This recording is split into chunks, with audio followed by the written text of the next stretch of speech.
all the way from the mountaintop of the Kingston, Blue Mountain.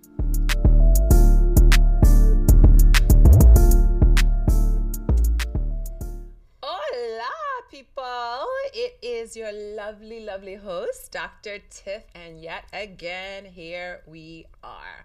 Now, today I wanted to talk to you guys about financial literacy and insurance. And it feels as if as we get older, we get into our 40s and 50s, and our parents get into their 70s, and our grandparents get into their 80s, that we're now dealing with death, we're dealing with property, we're dealing with home care, we're dealing with even our family members passing away.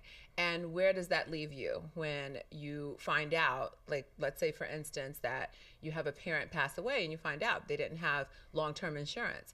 They didn't have any money to take care of themselves. They were living off their Social Security. What does that leave you when they're, deathly ill and you're left holding the bag, and you hope that you have a sibling or two or three to help and assist? But why is it that it's such a big thing with our elder care? It's very expensive.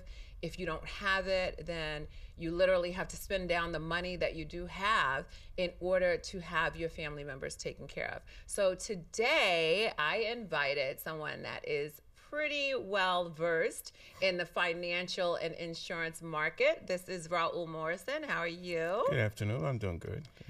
Good. Nice to see you. So we have a few questions for you from our audience, right? Okay, it's not a live audience, but they sent these questions ahead of time. So I have some questions for you in regards to insurance and, finances, and us as a people, Latino and African American people, that tend to, what my uncle used to say is, I'm spending all my money before I die. I ain't leaving nothing. Matter of fact, I'm leaving debt, right? And that's how a lot of our families have thought. So let's start with our first question for you. What are the top 3 things young people should do when they are first starting their first salary job? All right, great question. I think traditionally I say they should buy as much life insurance they could afford. Well, insurance is based on 3 factors: age, gender, and health. You're only going to be 21, 22 at one time. 2 of the 3 we don't control. We don't control how old we get, and we don't control our health. So I advise clients to start as early as possible to get as much. Second thing is, if they have the ability to do them, insure a parent. Reason for that is most people say, hey, sign up for your 401k, 403b retirement. But as you see in the current political climate we have, somebody says something here, your money drops in value. I mean, people have lost a lot of money over time. We don't control that. But we could control saying if I'm in my 20s and my parents in their 40s and 50s, they pretty much may predecease our retirement age. So there's an opportunity for you to at least say, hey, there's a guaranteed money there. And third thing is, buy more life insurance. If you could afford what you have, you don't have enough. If you can. So you're saying you should make yourself uncomfortably comfortable with the amount of money that you're giving towards your life insurance. Absolutely. You're paying yourself. You're saving money. That's the one thing. And you control that. I could guarantee a client, hey, unfortunately, someone may pass away in the future. And I can tell a client, I sell life insurance, not death insurance. Right. So there's some living benefits to owning it. So I can already hear people say, my dad is not going to agree to let me take out no life insurance policy on him, and he done already told me, what, you trying to kill me? Because that's what our parents think. What do you say to that, and how do you get around that in order to be able to purchase life insurance on your parents? Well, excellent question. And when you purchase insurance on, they have to agree. We have to sit down. So what I typically do is I have them introduce me to them.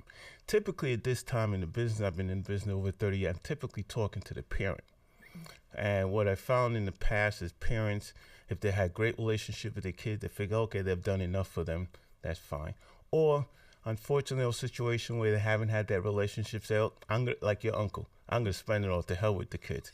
So I try to have them introduce me to the kids and say, hey, you started out a new career, you're working, here's an opportunity for you to prepay your inheritance. Mm-hmm. So dad, mom, they need to agree to it. And I typically like to engage the whole family around the table and have a conversation. So if we're not doing anything egregious behind any barrier, and we can't. The parents have to agree to, again, to the process. So then you're saying it's better to bring a professional, bring you, y'all can bring him. I'll give you his information later.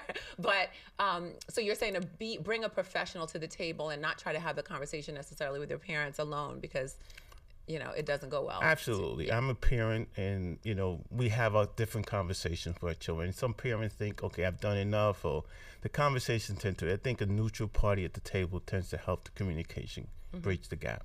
Yeah, and just to speak to you guys a little bit, see, that's why I told you this is going to go in different directions, right? So just to let you guys know, like on a personal note, right? My mother was diagnosed with ALS. And when she was in the hospital, I dealt with a lot of different things, finding out different things about her finances, things that she had never told me. And then she was in a facility, and I was not power of attorney.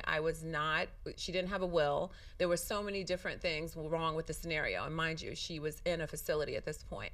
And I tried to talk to her myself, and she was not hearing it. She was like, I'm going to get better. And even though the doctor said, well, ALS, there's no cure. And so I did call Raul, and Raul came. We were down in Virginia. He came to her bedside. And after that conversation, my mother made me power of attorney. She had me do a will. Like, it was amazing. And there was no amount of talking that was going to get her to do what I requested. So I really do thank you for that, Raul. You're welcome. And here comes the next question. What mistake, listen guys, this is good. What mistake do African American and Latinos make when it comes to insurance? And it may be other cultures, but I'm just speaking from my culture. Well, again, unfortunately, we culturally we've been destined look at things a different way. I mean, some cultures they're like, hey, I don't have enough, can't leave enough for my family, and unfortunately, like I said, my experience in our culture. Mainly early in my career, people say, I want a debt. I need enough insurance to bury me. And I try to clarify, it's not. And we live in a modern society. Nobody's out there looking for money to bury. You will get buried. It's about leaving money for the next generation enough. We have this mentality that I don't want no one to kill me, this and that. It's really an old-fashioned thing. Right now, really is about empowering, building generational wealth. And insurance is not the only thing, but one of the secure things. Because, hey, unfortunately, we have a date of birth, we have a date of death, and that at least secures some funding there as part of your financial portfolio. Right. I think, sometimes these superstitions get passed down in our families, and we stick to those superstitions, and we don't realize that we are basically cutting our nose off despite our face. Like, we're not thinking in terms of generational. We're thinking in terms of this lifetime. And then what happens? Our kids don't come into anything, then their kids, and it just keeps going. Absolutely. So thank you for that. All right, so what if I don't have a lot of money to dedicate to paying for a life insurance policy? What should I do? Well, again, if dollars are limited, if you're gainfully employed, at least get something to your employer-sponsored plan. Now, it's not the best because when you leave that employee, that insurance stays with you, and it's very costly to take it portable, as we call it in the business, portable. But something is better than nothing. It's part of your, today, you pay yourself first. Oftentimes people start out, I got rented, got that. Yeah, but you don't have to buy that brand new car. You don't have to buy the latest outfit. Take 5-10% of your income and put it away for the future. Okay. Now, is that like paying per month, every 2 weeks? Is that, how do we do that? Well, the environment that we live in, everybody's doing payroll deduction. Everybody's doing direct withdrawal from your check. That's a comfortable way for most people to do it. Trying to come up with a lump sum to pay it annually. Those that have financial fees and not insecure, they're able to do that. For the 90% of people in this industry, pretty much do payroll deduction to those employer or through your checking account.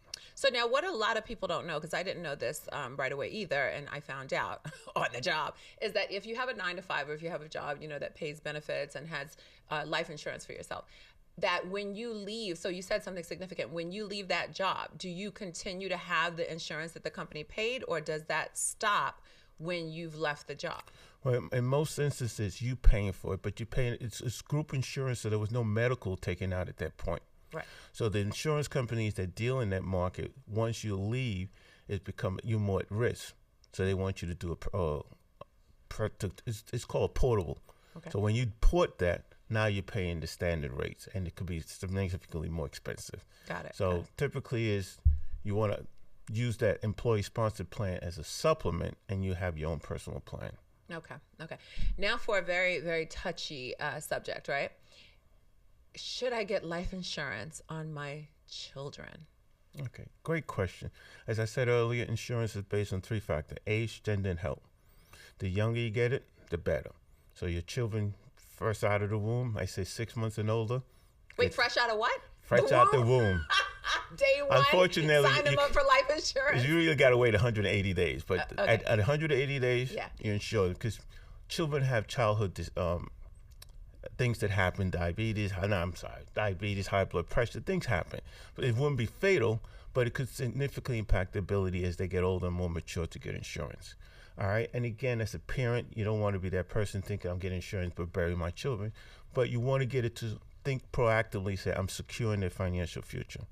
And how would that secure their financial future if you get a life insurance policy on your children when they're underage, like 2, 3, 4 years old? Then when they're 18, what happens? Or how does that secure their financial future with that life insurance policy that you started when they were born? Well, great question. At that younger age, you could only buy, there's two basic types of insurance in this. There's term insurance, which is like renting, you don't bill any cash. Under 18, you're only able to buy what we call whole life or permanent policy that increases cash value. I remember at 14 years old, my father stood in the back of a guy's car and had me sign off a $25,000 policy on me. That's what got me in the business. But basically, starting out at that age is that they lock into an insurance policy. It builds some equity into cash. And with some of the companies out there, there's clauses where they could increase it every 3 years to different events in their life events, we call it marriage, birth of a child, purchase a home, so they could buy more insurance, again, without evidence of insurability. So if their health is deteriorate over the time, not something that would make them die early, they could buy more insurance to protect their families. Oh, excellent. Okay. Now, what is, and I discovered this, when taking care of my mother, and she had stopped maybe 2 months before she got diagnosed paying for long-term care because it's very expensive, and she was on a fixed income, and of course did not tell anybody that she stopped. How important is long-term care, and what is it? Okay, long-term care is the name for it. What it does is provide custodial care in your home. Or in a facility that's not, because typically as we get older, it's unfortunate, like your mom happened, if there's a medical situation involved where you need skilled care, insurance will take care of that if you have some insurance. But if you need just custodial care, you can't bathe, clean, feed yourself, and walk and do things, you need someone in your home to care you. Now, in long-term care, a lot of companies, certain companies deal with it right now, but what it is to provide you the ability to pay someone to come in and take care of you, or in some cases, pay a family member to help come take care of you. Because as you know, if you get bedridden and things like that, it really is an emotional and physical stress on the family member to do that. So sometimes you need outside. So long-term care allow individuals who don't have the finances to take care of themselves on their own to pay someone or have a company confidently. Now, it depends on your financial situation when you get it, because if you don't have it, you end up in a facility and you don't have any control of that.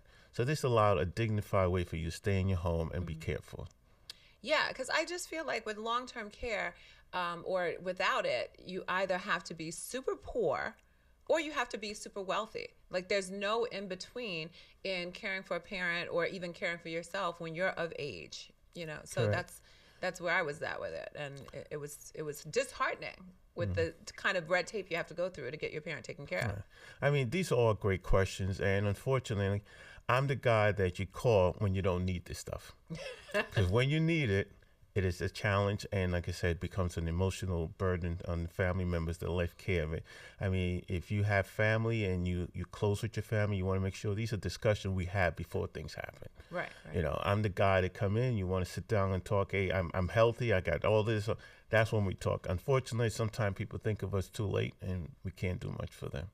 Okay, well, you heard it right here, guys. You are now a little bit more educated, but if you want to become more educated or you want to possibly look into life insurance, I will have Raul's email down below. His name is Raul Morrison. Thank you so much for helping us today with this conversation. And thank you for viewing and tuning in to the Dr. Tiff Show.